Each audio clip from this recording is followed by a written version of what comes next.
Hello friends, আমি সঙ্গীতা। আমি নিয়ে এসেছি আবার একটা নতুন ব্লগ। এই ছবিটা হচ্ছে আমার ছেলের স্কুল লাইফের ছবি আর তার বন্ধুদের গ্রুপ। এই গ্রুপটা লাকিলি এখনও টিকে আছে। এবার একটা বার্থডের গল্প আপনাদের শোনাবো।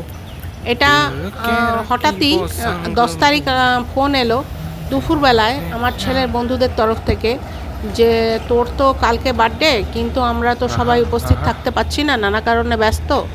এবার আপনাদের পরে পরিচয় করছি কে মানে কে কী পড়ছে বা করছে সেই ব্যাপারে। যা ওরা ফোন করলো যে মেট্রো ওয়াকে চলে আয়, আমরা আসছি সবাই। তো কি খাওয়া হয়ে গেছে? আমার ছেলে আমার মুখের দিকে তাকালো। তখন আমাদের খাওয়া হয়নি। আমি বললাম যে না, ঠিক আছে, চলে যাও, কোনো সমস্যা নেই। এই যে মেট্রো ওয়াক আমাদের। আর এই মেট্রো ওয়াক সম্পর্কে বলি, যারা দিল্লিতে জানে না বা রোহিণীর তো জানার কথাই নয়। এটা আগে বিশাল বড় বড় কোম্পানির এখানে দোকান ছিল, আর এতটাই কস্টলি ছিল, উপর নিচে সব মিলে প্রচুর দোকান ছিল। আর সেগুলো আমাদের মতন মধ্যবিত্ত কেনার ক্ষমতার বাইরে ছিল। আর ওই সন্ধেবেলায় সবাই আসতো এখানটায়। এই যে এই একটা জায়গা জলের মতন করা হয়েছে, আর এখানে বোটিং হতো। আর আমি সোনুকে নিয়ে অনেকবার গেছি, আমার ছেলেকে নিয়ে প্রচুরবার গেছি। আর বাচ্চাদের সব বাবা মারা নিয়ে আসতো ওই মেন ওখানে বোটিং করবে। আর খেলার অনেক আইটেম আছে, এখনও খেলার আইটেম আছে, ওই খেলাধুলো করবে, ব্যাস বাড়ি চলে যেত। কিন্তু এই যে বড় বড় শোরুমগুলো খুলে রাখা হয়েছে, তারা কি করে সারভাইভ করবে? যেটা যা হোক, যেটা হয় সেটাই হলো যে বড় বড় দোকানগুলো বন্ধ হয়ে গেল, টিকে গেল এই ম্যাকডোনাল্ডস দেখতেই পাচ্ছেন। আর উপরে রয়েছে বিশাল বিশাল হোটেল, সেগুলো টিকে গেল, খাবার হোটেল মেনলি। আর এই যে সিঁড়িটা দেখা যাচ্ছে, এই সিঁড়িটা দিয়ে উঠেই হচ্ছে পিন্ড বালুচি, সেটা হোটেলটার নাম। এই হোটেলে ওদের বন্ধুরা ডেকে পাঠিয়েছিল যে চলে আয়। আমার মানে অদ্ভুত সংযোগ, আমার কেমন লাগলো। সোনুর যে আমার ছেলের যে বার্থডেটা, সেটা আমরা করেছিলাম 10 বছর, যেটা যখন হয়েছিল এইখানেই করেছিলাম। আর বিশাল বড় করে করেছিলাম, সব বন্ধুদের ডেকেছিলাম। আর আজকে আমার ছেলে 20-তে পা দিচ্ছে, আবার ওর বন্ধুরা অদ্ভুতভাবে সেই ওই হোটেলেই ডেকেছে। আমি তাই বললাম যে দেখ কেমন সংযোগ, আজ তোর 20 বছর বয়সে পা দেওয়ার দিনে আবার ওরা তোকে ওখানেই ডেকেছে। হয়তো লোক নেই, জন্যেই ওরা বন্ধুরা এসছে, সব দুটো বন্ধু আসতে পারেনি। তার মধ্যে একজন মেয়ে আছে ওদের গ্রুপে, সে টিচার হবে, তার জন্য তার প্রিপারেশন চলছে, সেজন্য সে আসতে পারেনি। বাকিরা এসেছিল। আর এই হচ্ছে টেবিল, এখানে অনেক টেবিল আছে, এবং মানে এই হোটেলটা এই চত্বরে খুব নাম করা। সন্ধ্যের সময় ভিড় উপচে পড়ে। আর ওরা যেহেতু দুপুরবেলায় গেছে, তাও প্রচুর এখানে দেখা যাচ্ছে না, প্রচুর বসার জায়গা, তাও মোটামুটি 3-4টে ফ্যামিলি ছিল। আর খালি ছিল বলে ওরা একদম ফুললি এনজয় করতে পেরেছে। আর যেটা এই কিছু ফটো সেশন যখনই যায় ওরা সবাই করে, ছবি তোলে।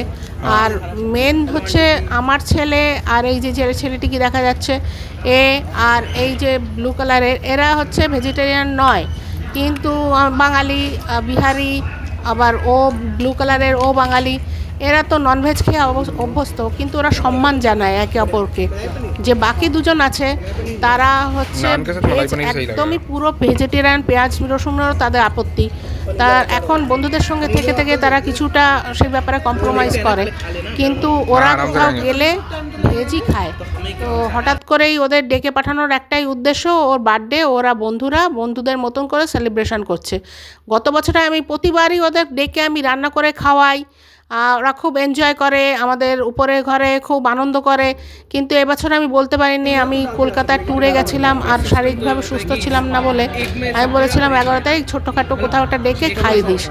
এবার সেটাও হয়তো কোনো কারণে আমার ছেলে শেয়ার করেছে, যার জন্য ওদের মনে হয়েছে যে না, প্রতিবার তো কাকিমা খাওয়ায়, তাহলে এবারে আমরা আমাদের মতন করে করি। আস্তে আস্তে আসলে ওরা বড় হচ্ছে। তো তার মধ্যে এই যে ছেলেটিকে দেখছেন, এই প্রথম দেখলেন, ও হচ্ছে আস্তে আস্তে একটু ইনকামও শুরু করেছে, বাবার ব্যবসায় ঢুকে গেছে। আর বাকিদের বলা যায় ইঞ্জিনিয়ার গ্রুপ, এদের সবাই ইঞ্জিনিয়ারিং করছে। এই যে ছেলেটি সবুজ রঙের জামা পরে আছে, এও ইঞ্জিনিয়ারিংয়ে ভর্তি হয়েছে। আমার ছেলে তো করছেই। আর এই রেড কালারের ও পরে আছে, ও আমার ছেলে সিলেবাস যা, ওরও তাই। আর ব্লু কালারের জামা পরা যাকে দেখালাম, ও হচ্ছে গ্রাউন্ড ইঞ্জিনিয়ারিং করছে। এই যে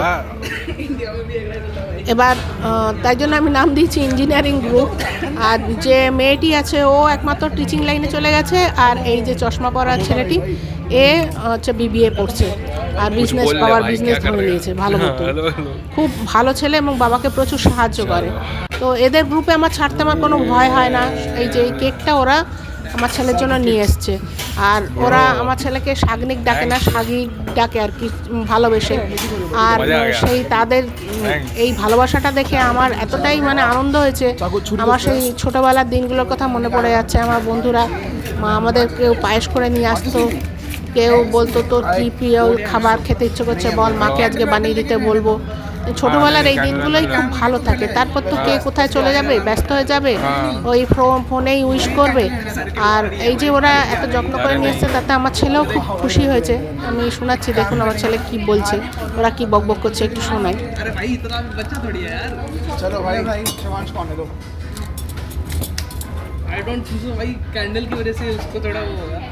नहीं मजा आ गया भाई। भाई हम चाहते हैं हाँ ठीक है birthday to you happy birthday to you happy birthday dear Sagnik happy birthday to you প্রতিবার ওরা আসে, আমি কেকের অ্যারেঞ্জমেন্ট করি, ওরা কাটে আর আমার ছেলের মুন্ডু হিলিয়ে করে। আর এবারও হোটেলে গেছে, তাই আমার হাসি পেলো যে মুন্ডু হিলাতে থাকে। ওর এবারও ওদের সঙ্গে রয়েছে, সেই মুন্ডু হেলাচ্ছে। আর এই উপর থেকে ভিউটা দেখিয়ে দিচ্ছি, এই যে জলের জায়গা যেখানে বোটিং হয়, মাঝখানে একটা হোটেল করেছিল পুরো এরোপ্লেনের স্টাইলে, ওই ওপাশটাই করেছিল। আর আগে ওখানে অনেক নামি নামি খেলা ছিল, সেইগুলো বন্ধ হয়ে গেছে, সম্ভবত কোম্পানিটা চালাতে পারেনি। আর এখন মাঝখানে করেছিল একটা এরোপ্লেনের স্টাইলে হোটেল, সেটাও দেখছি উড়িয়ে দিয়েছে, আর নেই, তারাও খুলে টুলে নিয়ে চলে গেছে হবে। আর এই হচ্ছে 3 ডেজে পোজে রয়েছে আর ওদের বন্ধুদের গ্রুপ। Thank you. আমার এই ভিডিওটা যদি ভালো লাগে প্লিজ একটু লাইক করবেন, শেয়ার করবেন, একটু সাবস্ক্রাইব করবেন প্লিজ।